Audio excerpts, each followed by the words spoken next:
পৃথিবীতে কোনো জিনিস পেতে হলে বা ভোগ করতে চাইলে সেই জিনিসের জন্য চেষ্টা, শ্রম ও কোনো কোনো ক্ষেত্রে টাকা বা সম্পদের প্রয়োজন হয়। কিন্তু জান্নাতের ইচ্ছা হওয়ার মাত্রায় সে জিনিস তার সামনে উপস্থিত পাবে। এই ব্যাপারে আল্লাহ সাক্ষ্য দিয়েছেন, সেখানে তোমরা যা কিছু চাও এবং যা ইচ্ছে করবে সাথে সাথে তাই হবে। এটা হচ্ছে ক্ষমাশীল বা দয়াবান আল্লাহর তরফ হতে মেহমানদারি। অন্যত্রয় বলা হয়েছে, এবং আমি জান্নাতীদেরকে তাদের ইচ্ছা অনুযায়ী ফল ও গোশত প্রদান করতে থাকব।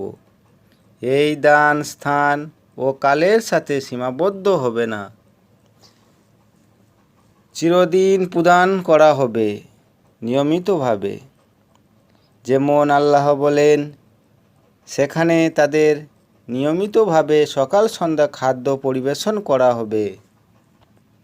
পৃথিবীতে যদি কোনো ব্যক্তি সম্পূর্ণ সুখ শান্তি লাভ করতে পারে না, তবুও যতটুকু পায় তার মধ্যে প্রতিটি মুহূর্তেই ভীতু সন্তুষ্ট থাকে, চোর ডাকাত প্রতারক এবং মৃত্যুর ভয়ে। কিন্তু জান্নাতে নিয়ামত এবং সুখ ভোগ করার দিনই কোনো দিনই কমতি ও শেষ হবে না। আল্লাহ বলেন, তাদের জন্য কাটা বৃক্ষসমূহ থরে থরে সাজানো কলা, বিস্তীর্ণ অঞ্চলব্যাপী ছায়া, সর্বদাই প্রবাহমান পানি আর খুব প্রচুর পরিমাণ ফল থাকবে যা কোনো দিন শেষ হবে না, এবং ভোগ করতে করতে কোনো বাধা বিপত্তি থাকবে না।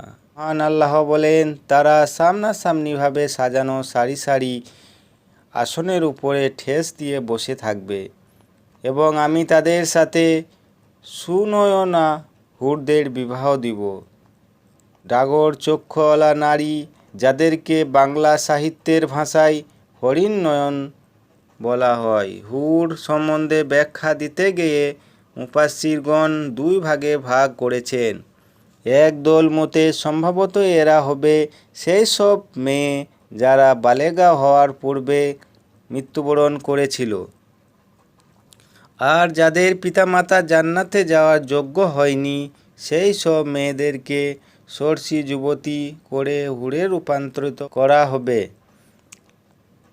আর তারা চিরদিন নবযুবতী থেকে যাবে। অন্যদের মতে হুরগণ প্রাকৃতিক পক্ষে স্ত্রী জাতি, কিন্তু তাদের সৃষ্টি মানব সৃষ্টির চেয়ে আলাদা, এবং আল্লাহ রব্বুল আলামিন আপন মহিমায় তাদেরকে সৃষ্টি করেছেন। অন্যত্রয় বলা হয়েছে, এই সব নিয়ামতের মধ্যে থাকবে তাদের জন্য সচ্চরিত্রবান ও সুদর্শন স্ত্রীগণ। সূরা আল ইমরানে বলা হয়েছে, যারা আল্লাহকে ভয় করে তাদের প্রতিপালকের নিকট তাদের জন্য এমন উদ্যান সমূহ রয়েছে যার নিচ দিয়ে ঝর্ণাধারা প্রবাহমান, আর সেখানে তারা চিরকাল অবস্থান করবে। সেখানে তাদের জন্য আরও আছে পবিত্র স্ত্রীগণ ও আল্লাহর সন্তুষ্টি।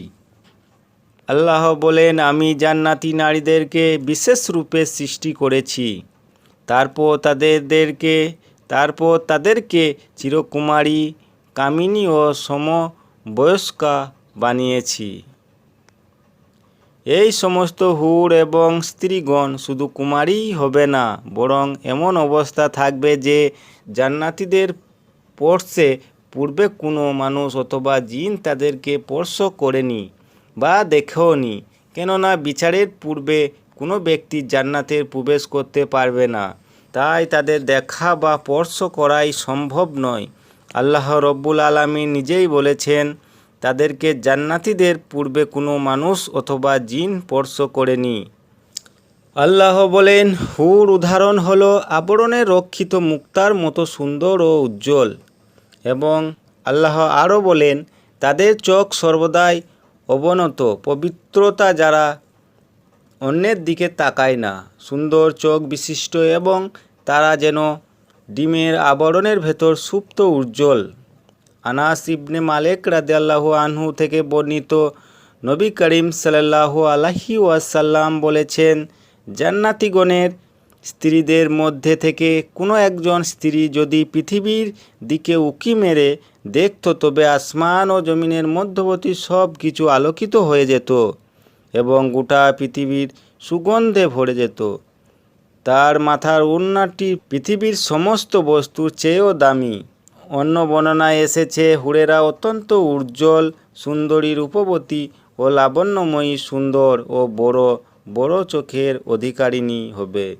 কাপড়ের মধ্যে দিয়ে তাদের হাড়ের ভেতরে মজ্জা দেখা যাবে এবং যে কেউ নিজের চেহারা তাতে দেখতে পাবে। আনাস ইবনে মালিক থেকে বর্ণিত, রসুল সাল্লাল্লাহু আলাইহি ওয়াসাল্লাম বলেন, মুমিনকে জান্নাতে 100 নারীর সাথে যৌন মিলনের শক্তি দেওয়া হবে। অন্য বর্ণনায় আছে, প্রথম যারা কিয়ামতের দিন জান্নাতে যাবে তাদের চেহারা পূর্ণিমা চাঁদের মতো উজ্জ্বল দেখা যাবে। আর দ্বিতীয় দল, তারা যেন সৌন্দর্যের আকাশে ধ্রুব তারা। তাদের প্রত্যেকের জন্য থাকবে 2 জন স্ত্রী, প্রত্যেক স্ত্রীর উপর থাকবে 70টি কাপড়। জান্নাতীরা সোনার খাটে পরস্পর মুখোমুখি হয়ে হেলান দিয়ে আরামের সাথে আলাপ আলোচনা করবে।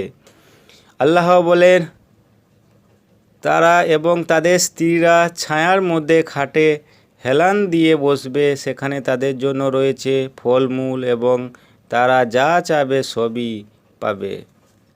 রসুল সাল্লাল্লাহু আলাইহি ওয়াসাল্লাম বলেন, জান্নাতের মধ্যে হুরদের একটি সমষ্টি থাকবে যারা এমন মধুর সুরে গান গাবে, আল্লাহ কোনো সৃষ্টি এত সুন্দর কণ্ঠে গান আর কোনো দিন শুনেনি। তারা এই বলে গাইবে, আমরা চিরস্থায়ী, কোনো দিন খতম হব না। আমরা চিরসুখী, কোনো দিন দুঃখী হব না। আমরা চিরসন্তুষ্ট, কোনো দিন অসন্তুষ্ট হব না। সুসংবাদ আমরা যাদের জন্য এবং যারা আমাদের জন্য। আবু হুরায়রা রাদিয়াল্লাহু আনহু জান্নাতি গানের ধরন সম্পর্কে জিজ্ঞাসা করার তিনি উত্তর দিলেন, সেই সকল গান হবে আল্লাহর হামদ ও গুণকীর্তন, প্রশংসা। মহান আল্লাহ বলেন, আর তাদের সেবাযত্নের কাছে নিযুক্ত থাকবে এমন সুন্দর সুশ্রী বালক, তারা যেন ঝিনুকের লুকিয়ে থাকা মুক্ত, বা সে বালকগণ হবে চিরন্তর বালক, এদের বয়স কোনো দিন বাড়বে না। এই সেই সব বালক যারা বালকে হওয়ার আগেই মৃত্যুবরণ করেছে এবং তাদের বাবা মা চিরস্থায়ী জাহান্নামী হবে, অথবা তারা হবে এক নতুন সৃষ্টি। তাদেরকে আল্লাহ আপন মহিমায় জান্নাতীদের পরিচর্যা ও সেবার জন্য সৃষ্টি করেন। এই বালকগুলো জান্নাতীদেরকে বাসনকোসন, খাদ্য পানীয় ইত্যাদি পরিবেশনের দায়িত্ব নিয়োজিত থাকবে এবং তারা পুরুষ ও মহিলা উভয় ধরনের জান্নাতীদের নিকট আবদ্ধে যাতায়াত করবে। অন্যত্রে বলা হয়েছে, আর তাদের সেবার জন্য নির্ধারিত থাকবে এমন সব বালক যারা চিরদিনই বালক থাকবে। আপনি তাদেরকে দেখলে মনে করবেন এরা যেন ছড়িয়ে দেওয়া মুক্ত। জান্নাতে মোট 4 ধরনের নদী প্রবাহিত হবে, পানি, দুধ, মধু, স্রাব। কাফুর নামক ঝর্ণা, এর পানি সুঘ্রাণ এবং সুশীতল। সালসাবিল ঝর্ণা, এর পানি ফুটন্ত চা ও কফির ন্যায় সুগন্ধি। ও তাসনিম নামক ঝর্ণা, এর পানি থাকবে নাতিশীতোষ।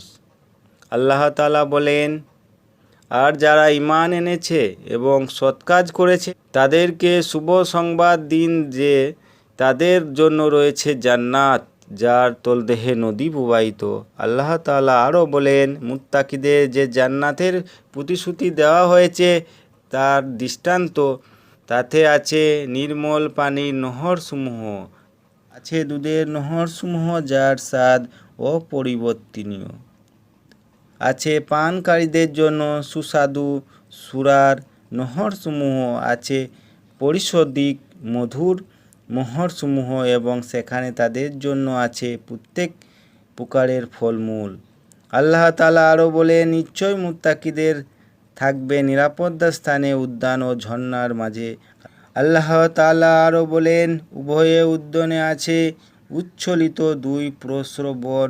সূরা জারিয়াতে বলা হয়েছে, অবশ্যই মুত্তাকি লোকেরা সেদিন বাগ বাগিচা ও ঝর্ণাধারা সমূহের পরিবেষ্টনের অবস্থানেই থাকবে। তাদের রব তাদেরকে যা দেবে সানন্দে তারা তা গ্রহণ করতে থাকবে। এটা এজন্য যে তারা এর আগে মুহসিন সদাচারী বান্দা হিসেবে পরিচিত ছিল।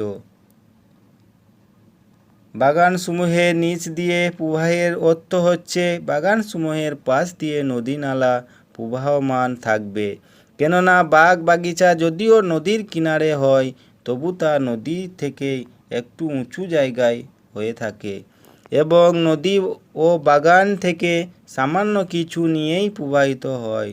পক্ষান্তরে যে সমস্ত জায়গা ঝর্ণার কথা বলা হয়েছে সেখানে বাগান এবং ঝর্ণা একত্রিত থাকবে। এ কথা বলা হয়েছে। আমরা জানি বাগানের মধ্যে বা একই সমতলে ঝর্ণা থাকা সম্ভব। শুধু সম্ভবই নয়, বাগানের শোভা বর্ধনের একটি অন্যতম উৎস বটে। তাই কোরআনের ভাষাই হচ্ছে সেদিন তারা বাগ বাগিচায় ঝর্ণাসমূহের পরিবেষ্টনের অবস্থান করবে। আরও বলা হয়েছে জান্নাতের ছায়া তাদের উপর বিস্তৃত হতে থাকবে এবং তারা ফলসমূহ সর্বদাই আয়ত্তের মধ্যে থাকবে। একই জায়গা নানান ধরনের ফলের বাগান, বড় বড় ছায়াদার বৃক্ষরাজি, ঝর্ণাসমূহ সাথে বিশাল আয়তনের অট্টালিকাসমূহ, পাশ দিয়ে প্রবাহমান নদী একত্রিত, এগুলো সমাবেশ ঘটলে পরিবেশ কত মোহিনী মনোমুগ্ধকর হতে পারে তা বলে বা বর্ণনা করা বোঝানো যায় না। শুধুমাত্র মনের চোখের কল্পনায় ছবি দেখলে কিছু মাত্রা অনুমান করা সম্ভব।